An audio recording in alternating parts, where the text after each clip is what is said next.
তবে উঠছে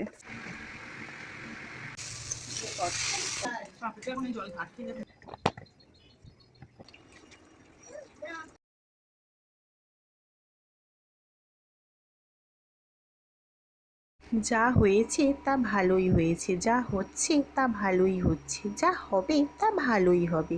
তোমার কি হারিয়েছে কিছু কাঁদছো? তুমি কি নিয়ে এসেছিলে যা হারিয়েছো? তুমি কি সৃষ্টি করেছো যা নষ্ট হয়েছে? তুমি যা নিয়েছো এখান থেকেই নিয়েছো, যা দিয়েছো এখানেই দিয়েছো।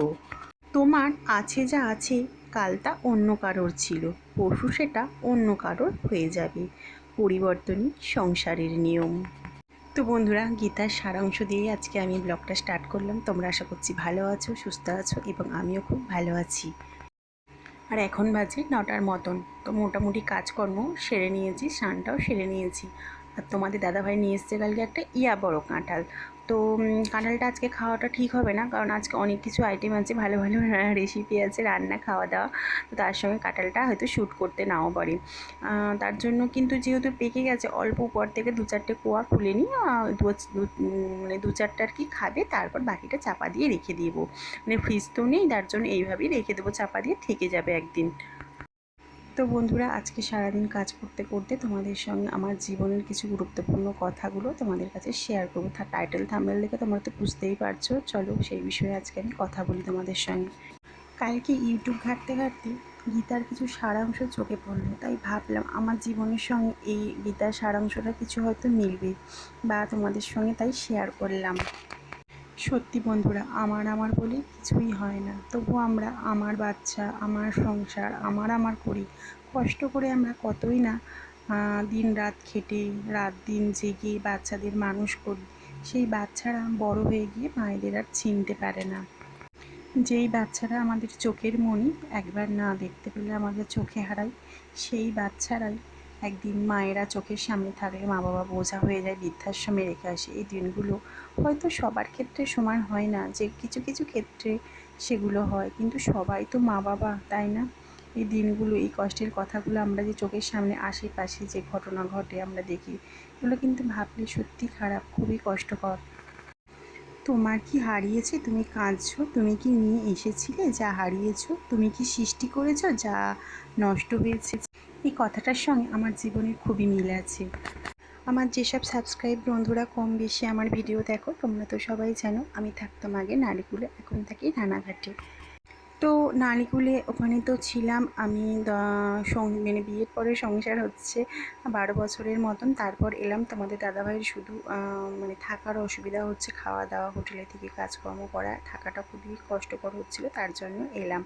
ওখানে তো কোনো কিছু সমস্যা বা কিছুর জন্য আসিনি। আর ওখানের সঙ্গে এখানে তো অনেকটা মানে অমিল, মানে থাকতে হচ্ছে আমাকে অনেকটা কষ্ট করে, সেটার জন্যই আর কি বলছি, সেটা সবটাই তোমাদেরকে বলবো।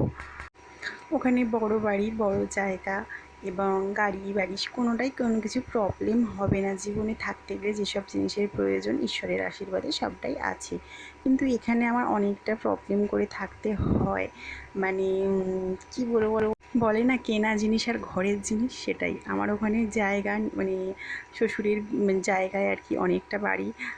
তো সেই জায়গায় থাকার এখানে কিনে, মানে ভাড়াতে যেহেতু থাকা, ছোট জায়গায় আর কতটা মানে প্রবলেমকে আমায় সলভ করে থাকতে হয়। মানে কি বলবো, প্রত্যেকটা জায়গায় গুছিয়ে গাছিয়ে, মানে ছোট জায়গা হলে যেটা হয়ে থাকে আর কি, সেরকম সমস্যা। মানে একটা জায়গা, ছোট জায়গার মধ্যে কতটা আমাকে গুছাতে হয়, কতটা কাজ বেশি, মানে ছোট জায়গায় কাজ কম নয়, কাজ বেশি, কারণ হচ্ছে বাচ্চা নিয়ে সারাক্ষণ আর কি গুছিয়ে গুছিয়ে রাখতে হয়, নিজেরই মানে ধাক্কা দিয়ে মানে পড়ে যাবে এরকম অবস্থায়, মানে অনেকটা সমস্যা করে থাকতে হয়। এই যে দেখো শিলনোড়ায় বাটনা বাটছি, আর কত সমস্যা যে মানে নিয়ে থাকি, অনেক অনেক সমস্যা করে থাকি, কি করব, করার কিছু নেই। এখন শুধু তোমাদের দাদাভাইয়ের জন্য এখানে এসে আছি, না হলে তো ওখানেই আমার সবথেকে সুবিধা। যেহেতু ওখানে অনেকগুলো দিন মানে জন্ম হয়েছে, জন্মের পর শ্বশুরবাড়িতে এসেছি, ওখানে ছিলাম অনেকগুলো বাড়ি, অনেক দিন বাড়ি ঘরদোর, যেই ঘরে ছিলাম তার সঙ্গে কিন্তু অনেকটা টান মানে জড়িয়ে আছে। সেটা দেখলে যেন গেলে যখন ধুলো পড়ে যায় জিনিসগুলো, আমার খাটে, আমার আলমারি, আমার জিনিসপত্রগুলো যখন ধুলো পড়ে যায়, গিয়ে দেখি মনটা সত্যি বন্ধুরা খুব কষ্ট হয়। কিন্তু বাচ্চা নিয়ে আমি এখন সামলাতেই পারি না যে গিয়ে খুব একটা পরিষ্কার করবো, তাও করি, চেষ্টা করি, কিন্তু আবার যেহেতু চলে আসি আবার নোংরা হয়ে যায়। মা মানে শাশুড়ি মা করেন, কিন্তু পুরো বাড়িটাকে সামলে গুছিয়ে উঠে মানে বয়স তো হচ্ছে, সবটা সামলাতে পারে না। ঘর টর মোছামুছি সবটাই করে, কিন্তু কোনায় কোনায় আমার জিনিসপত্রগুলো সরিয়ে সরিয়ে, ওগুলো তো আর মোছা হয় না। ওগুলো যখন গিয়ে দেখি ধুলো পড়ে গেছে, আমার তো খুব কষ্ট হয়। যখন এলাম তখন ঘরটা ভিডিও কল করে দেখার পরে মানে চোখে শুধু জল পড়তো, যেন মনে হয় চলে যায় এরকম হতো। এটাই হয় গো, যখন এই একই জায়গায় থাকি সেসব জায়গা জিনিসপত্র ছেড়ে আসা কতটা কষ্টকর। আমাদের ঘরের সেই জিনিসপত্র বাড়ির সঙ্গে মানে একটা টান, মানে সবটা যেন জড়িয়ে আছে। এখন দেখো বর্ষাকালের দিনে মানে জামা কাপড় রোদে দিয়ে ছাদে শুকাতে দিয়ে শান্তি নেই। দেখো বৃষ্টি এসে যাচ্ছে, মেঘ করেছে, আকাশের ওয়েদার দেখতে পেলে মানে শুকায়নি, আধ শুকনো মতন হয়েছে, আর একটু থাকলে পুরো শুকিয়ে যেত। কিন্তু কি করব, বৃষ্টি আসবে তাই চটপট করে নিয়ে চলে যাচ্ছি। রান্নাবান্না দিয়ে কমপ্লিট হয়ে গেছে, এবার খাওয়া দাওয়ার জন্য জোগাড়জাতি করবো। মাংসটা বসিয়ে দিয়ে এসেছি, গিয়ে দেখি হয়েছে কিনা। মাংস কিন্তু আমার এদিকে হয়ে গেছে, খাবার বাড়ার জন্য সব কিছু নিয়ে বসে পড়ি। তোমাদের দাদাভাইও আজকে দুপুরবেলা খেতে এসেছি, তো এসে গেছে, সবার জন্য খাবার রেডি করি। আর এদিকে মনু বায়না করছে আমাকে এরকম গুছিয়ে একটু ভাত দাও মা। তার জন্য আমি বলি সোনাইকে নিয়ে পেরে উঠছি না মনু, তো তাও বায়না করছে বড় মেয়ে, তাই দিলাম এভাবে গুছিয়ে ওকে। এত কাজ করে আর বাচ্চাকে সামলে এরকম সবসময় গুছিয়ে তো আর সার্ভ করা সম্ভব হয়ে ওঠেনি, কিন্তু যেহেতু বড় মেয়ে বায়না করছে দিতেই হবে। হ্যাঁ বন্ধুরা, যেটা বলছিলাম, ঘরের জিনিসপত্র সব মনের মতন মেলাতে গিয়ে মানে ইচ্ছা মতন সব কিছু জিনিস কিনেছি সাজানোর জন্য, নিজে হাতে ঘরটাকে সাজিয়েছি। সেই ঘরটাকে ছেড়ে আসতে কষ্ট হবে না বলো বন্ধুরা? তোমরা আমার কষ্টটা আশা করছি বুঝতে পারছো।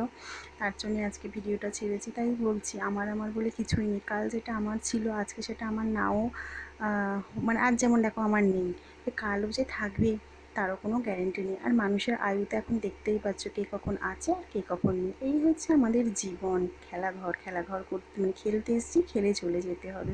এদিকে মাংস টাংস খাওয়ার পরেই বরমশাই নিয়ে এসছে হচ্ছে আনারস, তো আনারস কাটতে বসে পড়েছে। আজকের ভিডিওটা এখানেই আনারস কাটতে কাটতে শেষ করলাম। ভালো থেকো, সুস্থ থেকো, টাটা।